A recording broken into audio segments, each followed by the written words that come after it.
अस्सलाम वालेकुम व्यूवर्स, आज हम आपके साथ मैंगो आइसक्रीम बनाने की रेसिपी शेयर करेंगे।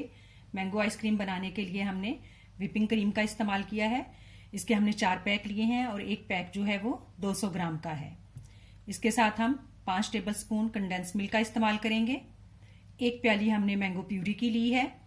अगर आपके पास ताज़ा आम हो तो आप उसे काट कर ब्लेंडर में ब्लेंड करके प्यूरी बनाकर इस्तेमाल कर सकते हैं। और ये फूड कलर है, ये ऑप्शनल है, अगर आप चाहें तो इस्तेमाल करें और चाहें तो स्किप कर दें। हमने जिस बाउल में क्रीम को व्हिप करना था उसे हमने फ्रिज में रख दिया था ताकि वो अच्छे से ठंडा हो जाए।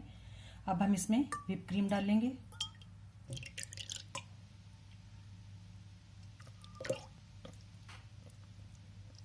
अब हम इसे पहले लो स्पीड पर और फिर हाई स्पीड पर बीट कर लेंगे।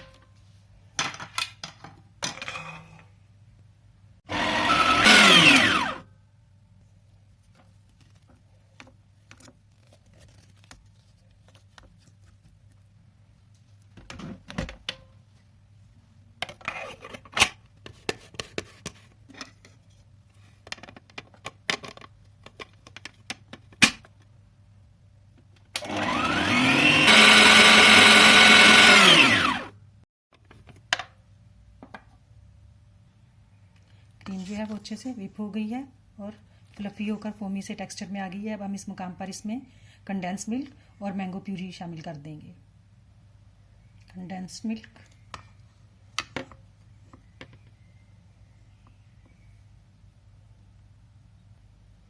मैंगो प्यूरी, तमाम चीज़ें इसमें हमने जो शामिल की हैं वो सब ठंडी थी। अब हम इसे लो से मीडियम स्पीड पर मिक्स कर लेंगे। हमने तमाम चीज़ों को यहाँ पर अच्छे से मिक्स कर लिया है। इस मुकाम पर आप इसमें मिठास चख सकते हैं। अगर आपको मीठा कम लगे तो आप कंडेंस मिल्क का और इस्तेमाल कर सकते हैं, लेकिन हमें अपने जायके के हिसाब से लगा कि ये मिठास जो है वो मुनासिब है। हमने मैंगो प्यूरी का इस्तेमाल किया था, उसका कलर जो था वो येलो था और हमें महसूस हो रहा है कि हमें फूड कलर की ज़रूरत नहीं है, तो हम इसलिए इसमें किसी किस्म का कोई फूड कलर जो है वो इस्तेमाल नहीं कर रहे। और अगर आप इसका टेक्सचर देखें तो ये भी काफ़ी फोमी सा है। अब हम इसे फ्रीज़ होने के लिए रख देंगे। अब हम इसे एयर टाइट कंटेनर में डालकर फ्रीज़ होने के लिए रख देंगे। हम इसे तकरीबन 24 घंटे के लिए फ्रीज़ करेंगे।